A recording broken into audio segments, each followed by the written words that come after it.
The snow fell thick and silent over the city, muffling the sounds of last-minute shoppers hurrying past glowing storefronts. Christmas carols drifted from speakers mounted on lampposts, but the music felt distant, like something meant for someone else. Natalia Reyes, 28 years old, stood outside the executive tower of Sterling and Hartwick Investment Group, her thin peacoat doing little against the December wind.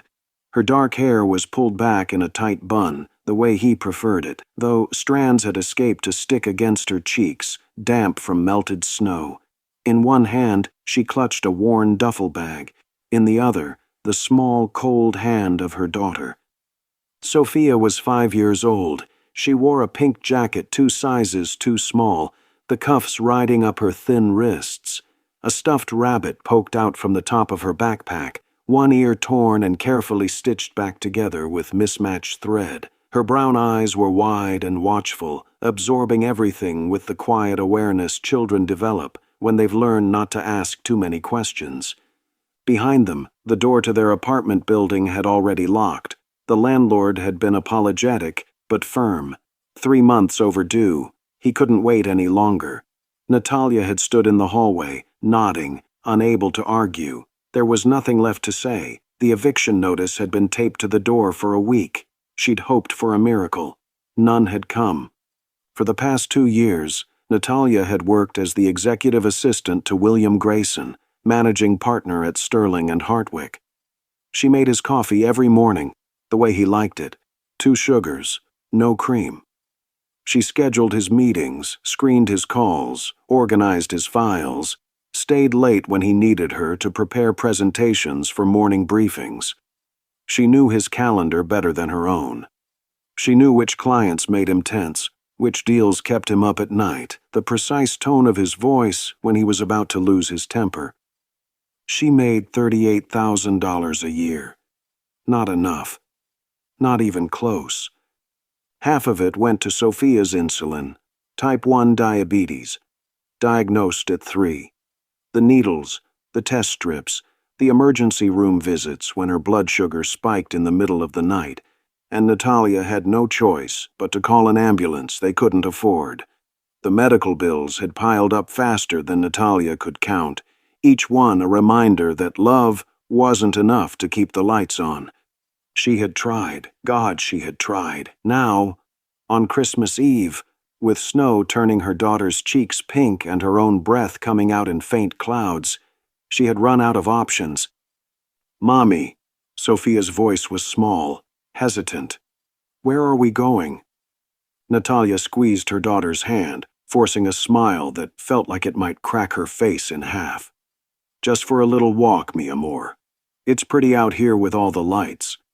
Sophia looked up at the glass tower where Natalia spent 60 hours a week, where the windows glowed gold from the executive offices on the top floor. "Is Mr. Grayson still working?" Natalia's chest tightened. Probably.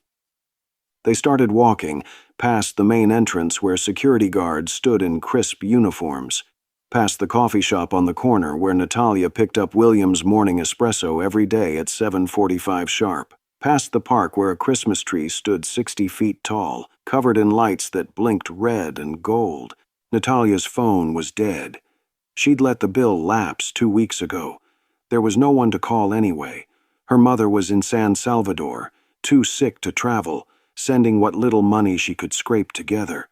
No friends close enough to ask for help without shame.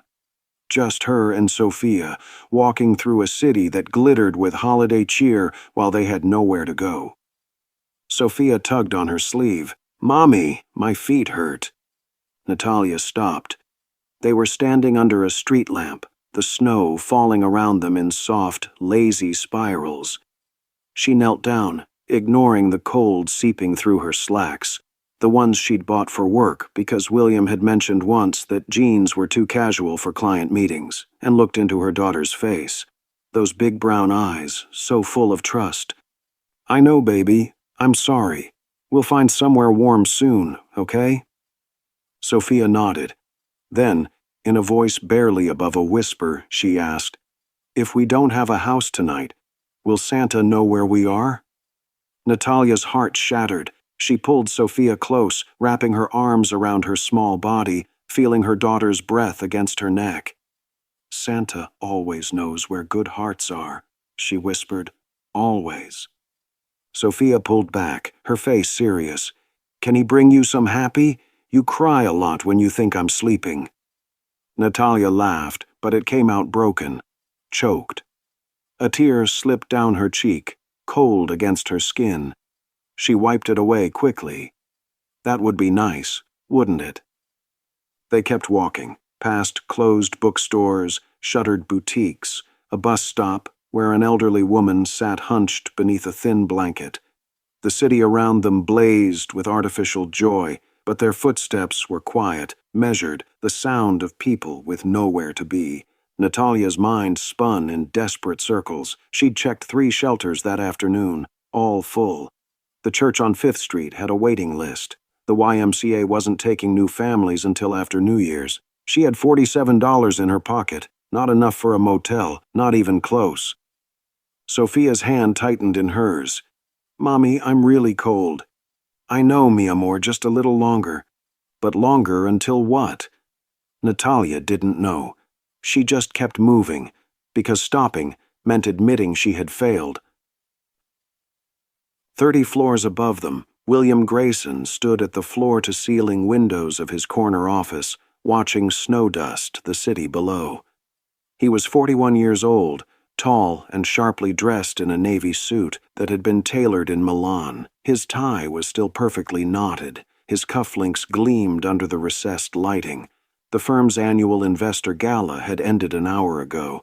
Champagne toasts, speeches about record returns, applause from hedge fund managers and venture capitalists who saw him as the man who'd turned a mid-tier investment firm into a powerhouse. He should have felt triumphant. Instead, he felt the familiar emptiness that followed every victory, the sense that no matter how much he acquired, built, conquered, there was always something missing, something he couldn't name.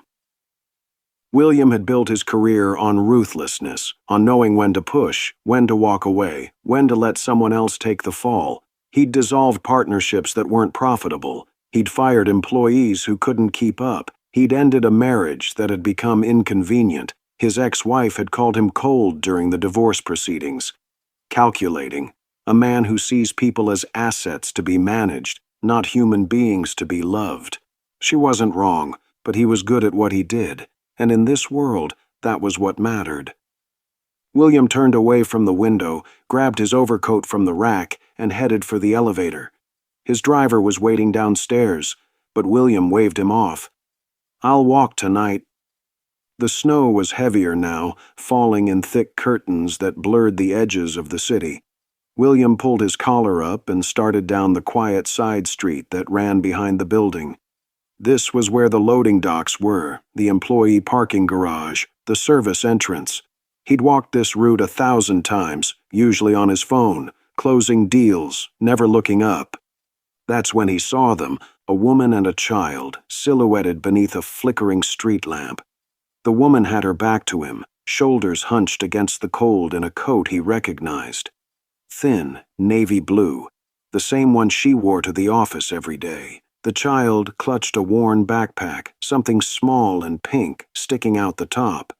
They stood next to a duffel bag and a plastic grocery sack, both bulging with what looked like hastily packed belongings. William slowed, his breath caught. The woman turned, and recognition hit him like a physical blow. "Natalia!"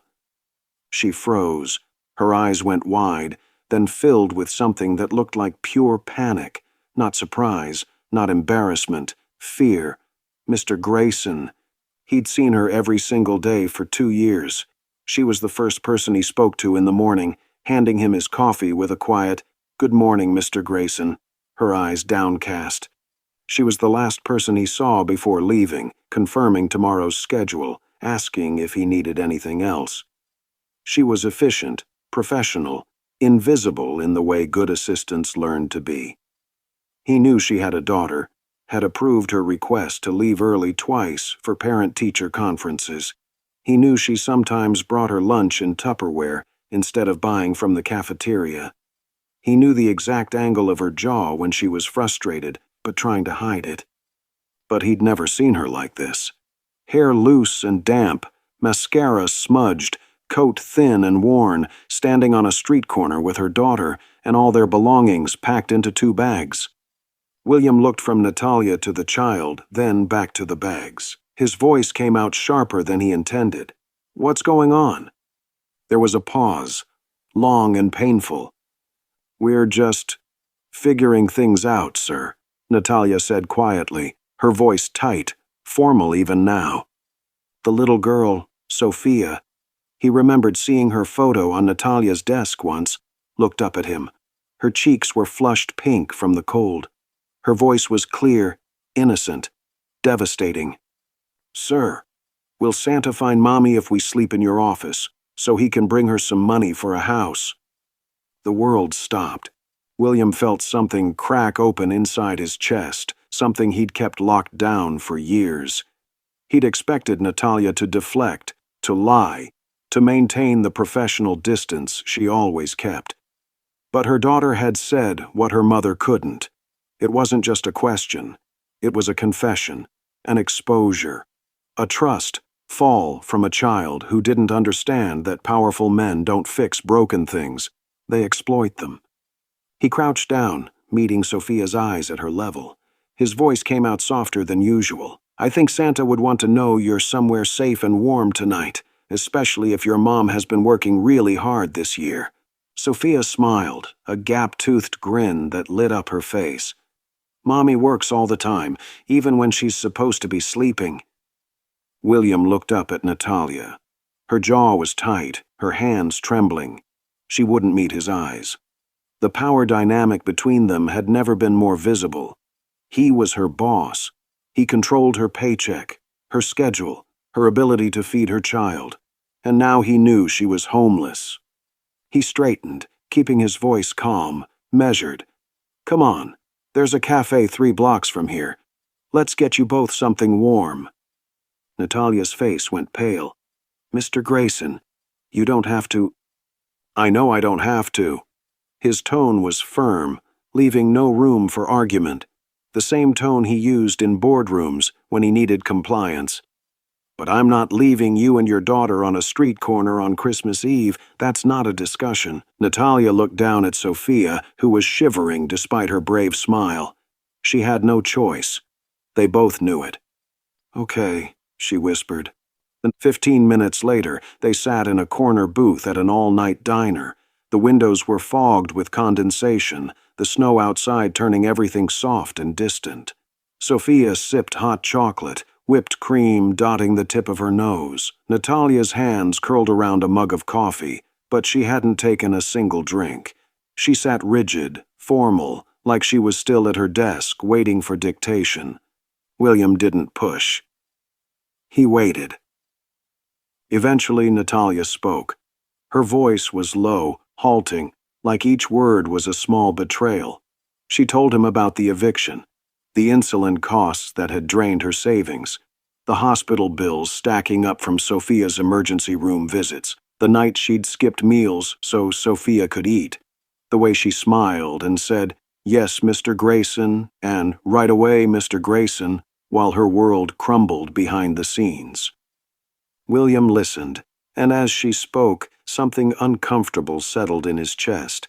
He paid her $38,000 a year. He'd approved that salary himself, knowing it was below market rate, knowing she'd accept it because she needed the health insurance. He'd asked her to stay late countless times, never offering overtime because salaried employees didn't get overtime.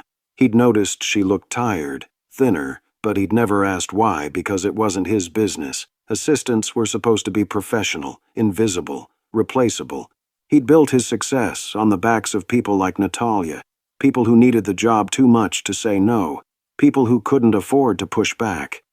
"Why didn't you tell me?" he asked, though he already knew the answer. Natalia looked at him like he'd asked why she didn't fly. "Because you're my boss, Mr. Grayson. Because asking for help means admitting I can't handle it. Because if I become a problem, you'll replace me with someone who isn't." The words hit harder than they should have. because she was right.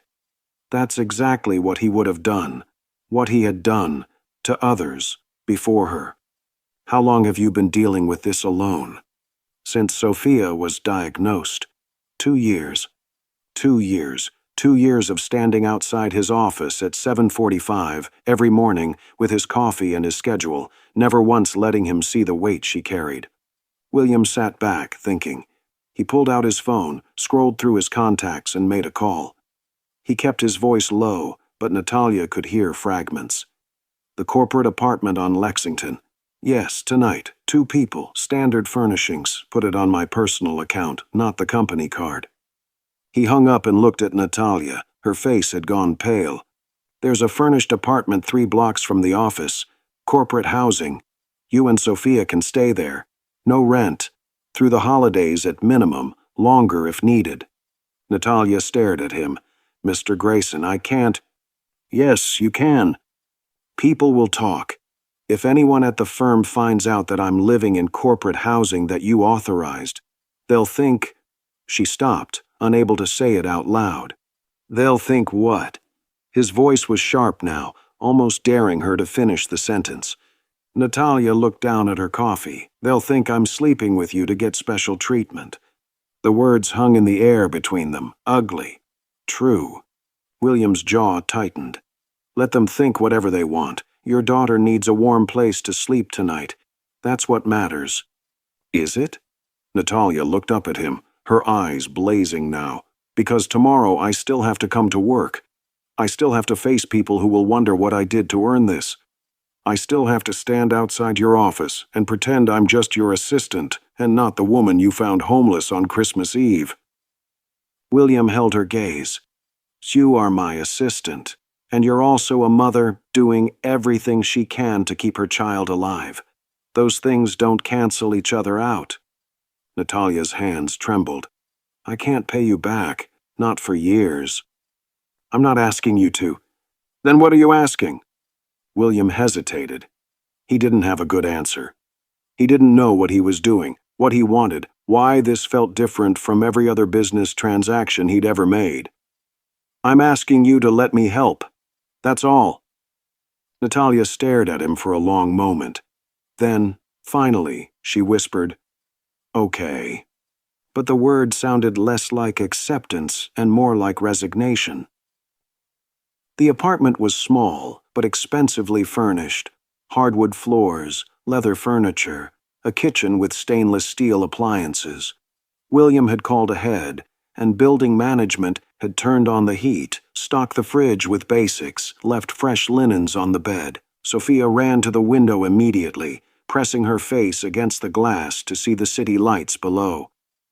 Mommy, we're so high up, like birds. Natalia stood in the doorway, duffel bag in hand, looking around like she'd stepped into someone else's life. William set down the grocery bag and turned to her. The lease is paid through March. After that, we can discuss options. Natalia shook her head slowly. This is too much. It's not enough. She looked at him, really looked at him, and her voice came out barely above a whisper. Why are you doing this? And please don't say it's because you can. Men like you don't do things without a reason. William flinched. Men like you. The same thing his ex-wife had said. The same thing his business partners probably thought, but never said out loud.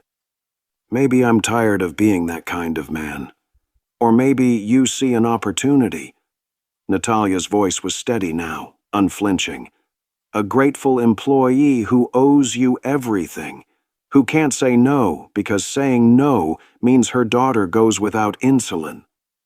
The accusation landed like a slap. William's voice went cold. Is that what you think this is? I don't know what this is. That's the problem. They stared at each other. The air between them crackled with tension, unspoken implications, the weight of power that could never be equal. Finally, William spoke, his voice low. I'm not asking for anything in return. But if you want to walk away right now, if you want to take your daughter and leave, I won't stop you. The door's unlocked. You can go.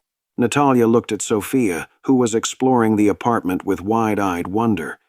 Then she looked back at William. "We both know I can't do that. We both know I need this. That's what makes this so complicated," William finished. "Unfair," Natalia corrected. William nodded slowly. "Yeah, it is." He moved toward the door, but Sophia's voice stopped him. "Mr. Grayson?" He turned. She was holding her stuffed rabbit, clutching it to her chest. "Are you going to be here for Christmas?" Natalia stiffened. "Sophia, Mr. Grayson probably has his own—" "I don't, actually," William said quietly. "I usually spend Christmas alone." Sophia's eyes went wide. "That's sad. You should come have breakfast with us. Mommy makes really good eggs." William looked at Natalia, who was flushed, caught between refusing and accepting. Finally, she nodded once. "Christmas morning, 9 o'clock, if you want." "I'll bring coffee." As William walked back into the snowy night, he felt the weight of what he'd just started. This wasn't charity, it wasn't business. It was something messier, more complicated, harder to define. And for the first time in his carefully controlled life, he had no idea where it would lead. The whispers started immediately. Natalia heard them in the break room, in the bathroom, in the elevator when people thought she couldn't hear. "Did you see Natalia's new coat? That's not department store, that's boutique. I heard Grayson moved her to corporate housing. No waiting list, no application." Must be nice being young and pretty when the boss is single. "She's always staying late in his office, with the door closed. Makes you wonder." "Wonder, please. We all know what's happening. She's got a kid to feed. He's got money and power. It's the oldest transaction in the world." Natalia stood frozen outside the break room door, her hands full of files for William's 3 o'clock meeting. The words cut deeper than they should have because part of her wondered the same thing. Was she being saved, or was she being bought? She went back to her desk and worked through lunch, head down, avoiding eye contact. When William emerged from his office at 2, he paused beside her desk. "Natalia, are you okay?" "Fine, Mr. Grayson." Her voice was clipped, professional. "You don't look fine." "I said I'm fine." William studied her for a moment, then lowered his voice. "If someone said something—" "No one said anything that isn't true, sir." She stood up, gathered his files, and handed them to him without meeting his eyes. "Your 3 o'clock is waiting in conference room B." William took the files, his jaw tight. "We need to talk." "After the meeting, Mr. Grayson. You don't want to keep the clients waiting."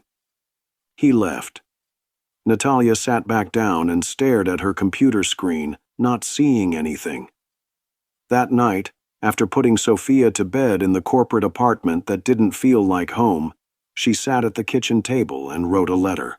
"Mr. Grayson, I need to request a temporary leave of absence, personal reasons. I appreciate everything you've done, but I need some time away from the office to sort things out on my own. Sincerely, Natalia Reyes." She folded it, set it on the counter, and didn't sleep. 3 days passed.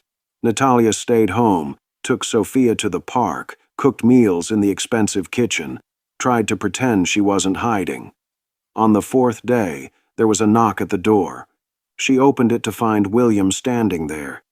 No tie, no suit jacket, just a dress shirt with rolled sleeves and an expression she'd never seen before. Uncertain, almost vulnerable. He held out an envelope. "I got your letter. I figured you deserved a response." Natalia took the envelope with shaking hands. Inside was a letter, typed, formal, on company letterhead. "To whom it may concern." Subject: Professional recommendation for Natalia Reyes. In my 12 years as managing partner of Sterling and Hartwick, I have worked with hundreds of employees. I have never encountered someone who carries as much responsibility with as much grace as Natalia Reyes. She is not here because I pity her. She is not dependent on special treatment. She is not receiving favoritism because of her personal circumstances. She is here because she is the most competent, dedicated, and professional assistant I have ever worked with. If there are questions about the corporate housing arrangement, let me be clear. Natalia earned that benefit through 2 years of flawless performance. She has worked overtime without complaint. She has anticipated needs before I could articulate them. She has handled confidential matters with absolute discretion. She has made me better at my job simply by doing hers extraordinarily well. The fact that she is also a single mother struggling with medical debt does not diminish her professional value. It magnifies it. She shows up every day despite carrying burdens that would break most people. That is not weakness. That is strength I am not certain I possess. I did not help Natalia because I felt sorry for her. I helped because it was the right thing to do, and because, for once in my career, I wanted to use my position to do something that mattered more than profit margins. To anyone questioning her character or my motives, you are wrong about both of us. William Grayson, Managing Partner. Sterling and Hartwick, Investment Group. Natalia's hands shook. Tears blurred the words. She looked up at William, unable to speak. He stepped closer, his voice rough. I know what people are saying. I know what you think this looks like. But Natalia, you're not a transaction. You're not an obligation. You're not someone I'm keeping around because you owe me. Then what am I? Her voice cracked. You're someone I respect, someone I admire, someone who makes me want to be less of the man my ex-wife accused me of being. Natalia pressed the letter to her chest. People will still talk. Let them. It will hurt your reputation. I don't care. You should. Men like you, your reputation is everything. William's jaw tightened. Then maybe I'm tired of being that kind of man.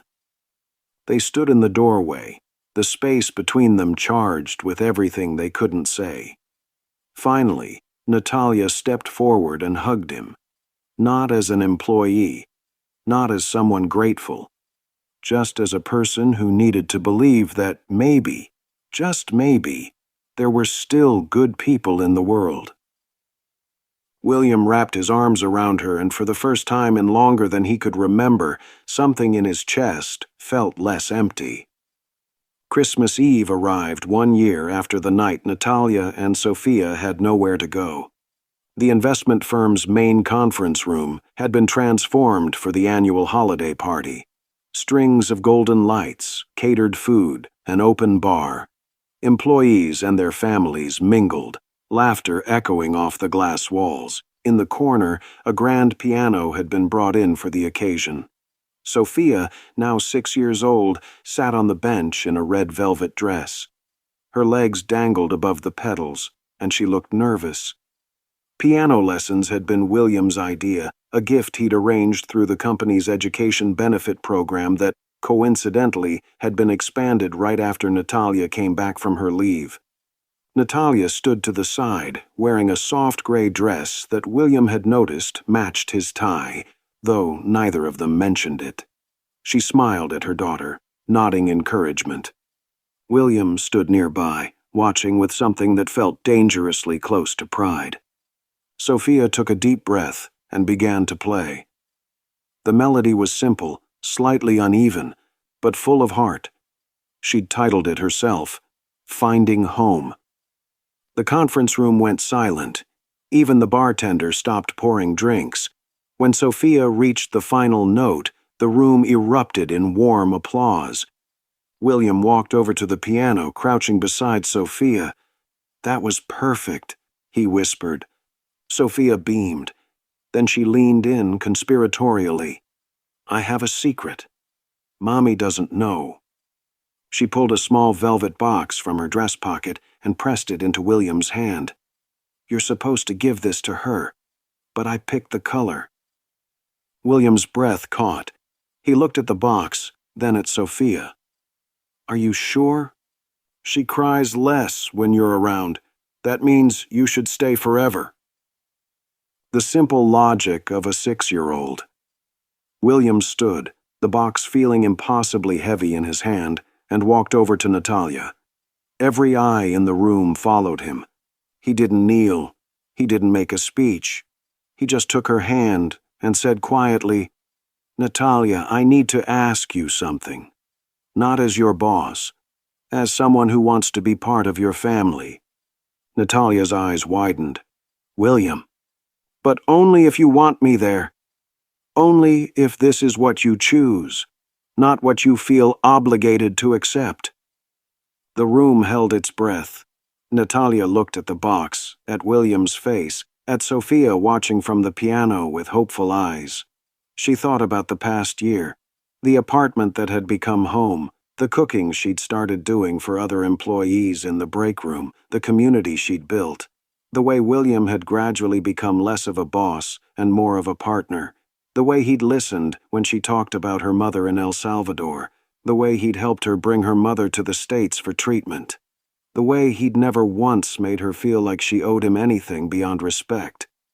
"Yes," she whispered. "Yes, I choose you." William opened the box. Inside was a simple silver band with a small sapphire, the color of Sophia's favorite dress. He slipped it onto her finger, and the room erupted in applause. But before anyone could rush forward with congratulations, Sophia jumped in from the piano bench. "Does this mean you'll bring us hot chocolate every Sunday, and we can watch movies, and you have to come to my school concerts?" William laughed, his eyes never leaving Natalia's. "Every Sunday, every movie, every concert." Outside, snow had started falling again, covering the sidewalk in soft white drifts. William, Natalia, and Sophia left the party early, walking out into the quiet evening. William draped his coat over both of them, mother and daughter pulling them close. They didn't have all the answers. The whispers would probably never fully stop. The power dynamic would always be complicated. But they had this, a choice, made freely, to build something together. Family, after all, is not always simple. Sometimes it's messy and complicated and raises questions no one can fully answer. But that Christmas, under the snowfall and city lights, they chose each other anyway. If this story of resilience, complicated choices, and a little girl's belief that good people still exist touched your heart, remember that family isn't always neat or easy to explain. Sometimes it's built in the spaces between power and vulnerability, between what's expected and what's real. Let Natalia, Sophia, and William's journey remind you that second chances aren't always clean, but they're always worth taking. Thank you for listening. Until next time, keep your heart open and your cocoa warm.